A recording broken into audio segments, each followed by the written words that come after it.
અમેરિકાના રાષ્ટ્રપતિ Donald Trump ફરી એકવાર તેમના આક્રમક સ્વભાવના કારણે ચર્ચામાં આવ્યા છે।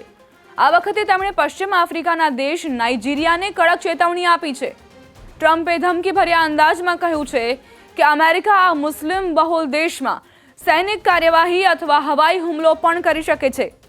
ફ્લોરિડાથી પરત ફરતી વખતે એરફોર્સ વન વિમાનમાં મીડિયા સાથે વાતચીત દરમિયાન ટ્રમ્પે જણાવ્યું કે તેમણે અમેરિકાના રક્ષા મંત્રાલયને ઝડપથી સૈનિક કાર્યવાહી માટે તૈયાર રહેવાનો આદેશ આપ્યો છે। આ દરમિયાન તેમણે રક્ષા મંત્રાલયને ડિપાર્ટમેન્ટ ઓફ વોર એટલે કે યુદ્ધ મંત્રાલય તરીકે પણ સંબોધ્યું।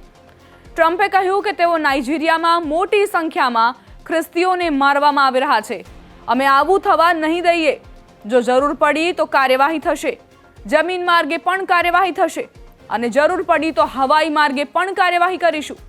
આ પશ્ચિમ આફ્રિકન દેશમાં અંદાજે 53% લોકો ઇસ્લામ ધર્મના અનુયાયી છે, જેમાંથી મોટા ભાગે સુન્ની છે, જ્યારે આશરે 45% લોકો ખ્રિસ્તી છે, જેઓ પ્રોટેસ્ટન્ટ અને કેથોલિક બે જૂથમાં વહેંચાયેલા છે।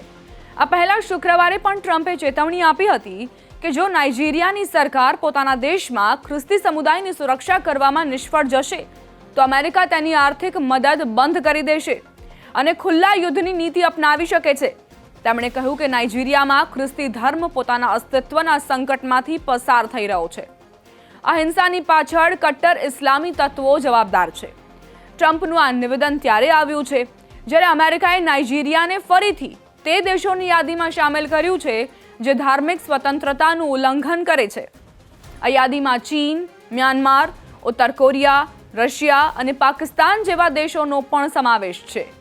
બીજી તરફ નાઇજીરિયાની સરકારે કહ્યું છે કે તે અમેરિકાની મદદનું સ્વાગત કરે છે, પરંતુ દેશની સંપ્રભુતા અને ભૂમિ સીમા સાથે કોઈ બાંધછોડ નહીં કરાય। રાષ્ટ્રપતિ બોલા ટિનુબુના સલાહકાર ડેનિયલ બવાલાએ જણાવ્યું કે અમે અમેરિકાની મદદનું સ્વાગત કરીએ છીએ, પરંતુ તે અમારી સીમાઓ અને સ્વતંત્રતાનો આદર રાખીને થવી જોઈએ।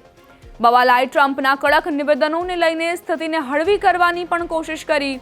તેમણે કહ્યું કે અમે તેમના શબ્દોને શાબ્દિક રીતે નથી લેતા, કારણ કે અમને ખબર છે કે ડોનાલ્ડ ટ્રમ્પ નાઇજીરિયા વિશે સકારાત્મક વિચાર ધરાવે છે।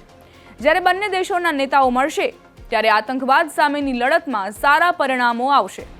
નાઇજીરિયા છેલ્લા અનેક વર્ષોથી આતંકવાદી સંગઠનો બોકો હરામ અને ISIS વેસ્ટ આફ્રિકા પ્રાંત એટલે કે ISWAPની હિંસા સાથે સંઘર્ષ કરી રહ્યો છે।